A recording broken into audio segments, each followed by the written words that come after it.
Alright guys, Mando M requested it, so we made it. Let's talk vendor gear. A lot of people think with the spring update that vendor gear is going to rotate and they want to know what they can pick up before it does. We don't know when the vendor stock is going to rotate. Even if it doesn't change for another year, these are still the top 10 vendor guns. Number 10, the Vanity.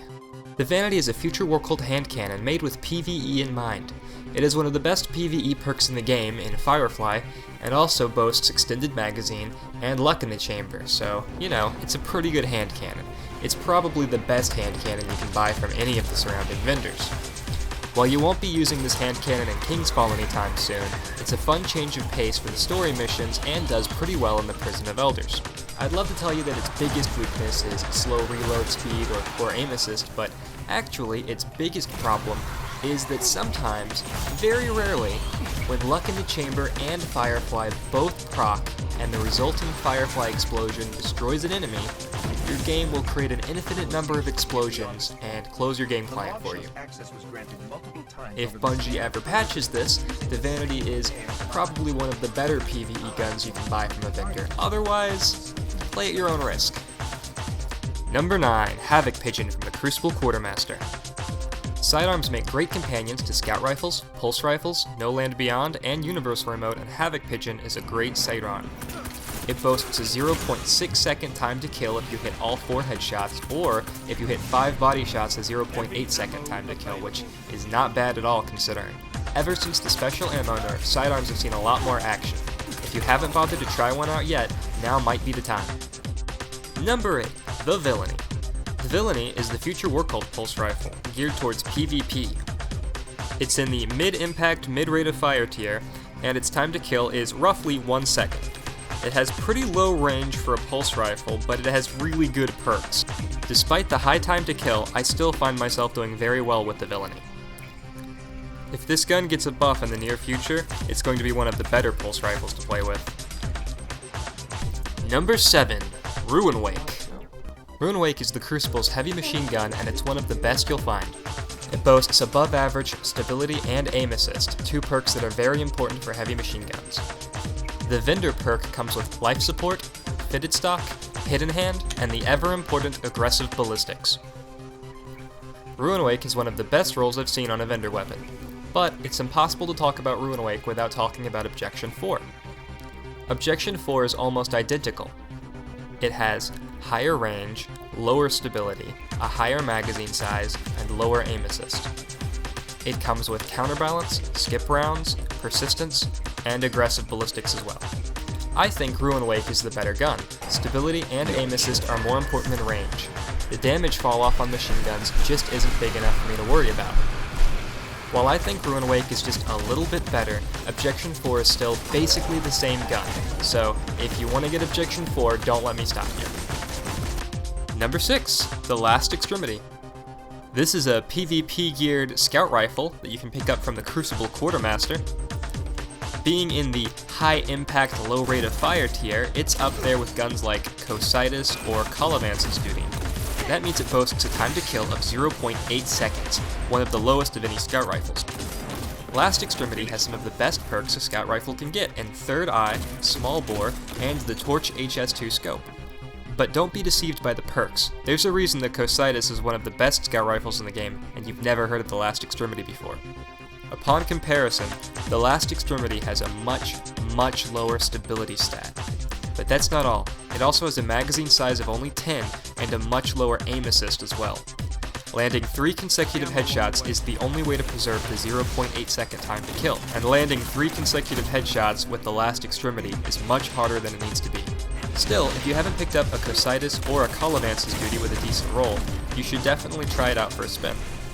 You might find that you like the high-impact scout rifles. And that's not all. Even if you don't use it for PvP, this gun is actually pretty good in PvE. It kills a lot of enemies that you normally wouldn't be able to with a lower impact scout rifle. Worst case scenario, it looks really pretty in the vault. Number 5, the Righteous 7 from New Monarchy. The Righteous 7 is far and away the best auto rifle available from any of the vendors. It's in the mid-impact, mid-rate of fire tier, so it's not quite as good as Doctrine of Passing or Arminius D. you're looking at a time to kill of about 0.9 seconds, which is a little on the high side. But the vendor roll comes with some really great perks. It's not quite as good as its cousin, the ARI-41, but you don't have to wait for a package from the gunsmith or weeks upon weeks for the perfect roll. If the mid-impact, mid-rate of fire auto rifles get a buff in the near future, expect to see a lot more of the Righteous 7. Number 4, the Vertigo from Future War Cult. The Vertigo is the best rocket launcher Legendary Marks can buy. It has almost everything you want in a rocket launcher. It has Javelin, grenades and horseshoes, and a decent barrel mod. In fact, the only thing the Vertigo is missing is the perk Heavy Payload, which increases the blast radius. It doesn't increase it by enough to be important. But if you're a perfectionist, then it's technically inferior to the JLB-47 with a perfect roll. Yeah, maybe if I'd had increased blast radius, I would have been able to kill those guys. But it's not going to matter outside of 6s. If you're just looking for a good Crucible launcher and you don't have time to wait around for the JLB-47, go ahead and pick it up. There might be better options out there, but they're not going to be nearly as easy to come by. Picking up the Vertigo is one of the easiest ways to upgrade your rocket launcher. Number 3, the 1000-Yard Stare. The 1000-Yard Stare is a Vanguard sniper.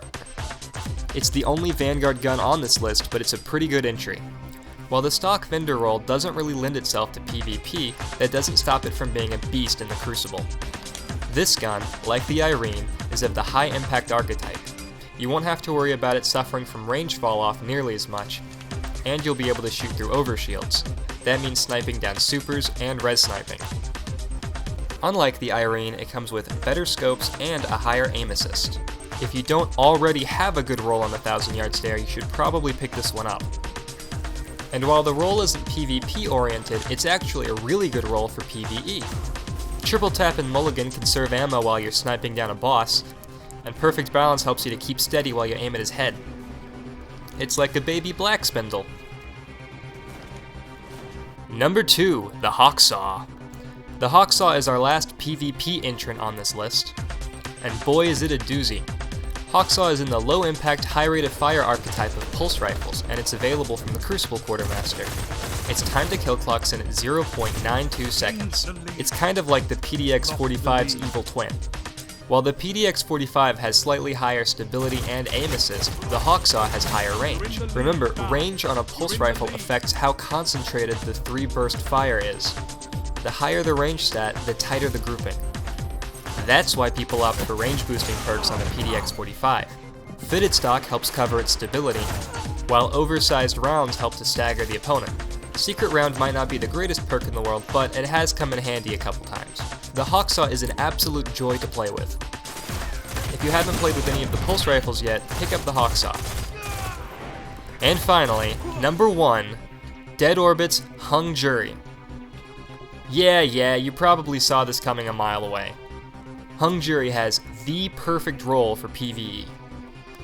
Between Firefly and Triple Tap, it's equally capable of taking down big groups of enemies, as well as yellow bars or even bosses. It's been one of the most popular guns for all of the PvE activities, including the raid.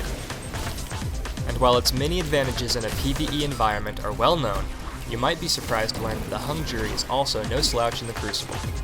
With hand-laid stock, the Hung Jury fires like a laser. It is a time to kill of 1 second. That's 4 shots to the head. It might not be as good as some of the PvP-centric primaries on this list, but it certainly holds its own. It really is the number 1 best gun you can pick up from any of the vendors. If I had to make a PvE loadout out of the guns on this list, I would probably go with the Hung Jury, the 1000-Yard Stare, and Ruin Wake. Whereas if I were going with a PvP loadout, I would choose Hawksaw, 1000-Yard Stare again, and the Vertigo. Well, hope you enjoyed it. That's it from me. I'll see you next time. Wait, don't go yet. I've got one more gun for you. New Monarchy's Antinomy 16. It's a sniper rifle with a low zoom scope, the perk Unflinching, and the perk Snapshot. The ATA Scout might be the lowest zoom scope after the update, since they're changing the zoom on the other 3 low zoom scopes, but did not mention the ATA Scout, meaning this gun might have the lowest zoom possible.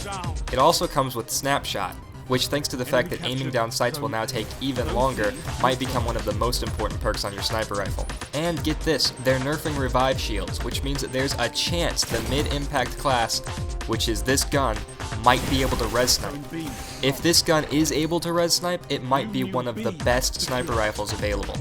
So here it is, number 0, pick up the Antinomy 16. Might possibly be the best sniper rifle available after the update.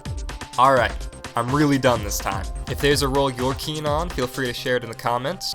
If you found this video helpful, feel free to give it a like. And if you want to see more, well, you know where the subscribe button is. Thanks for watching, and I'll see you next time.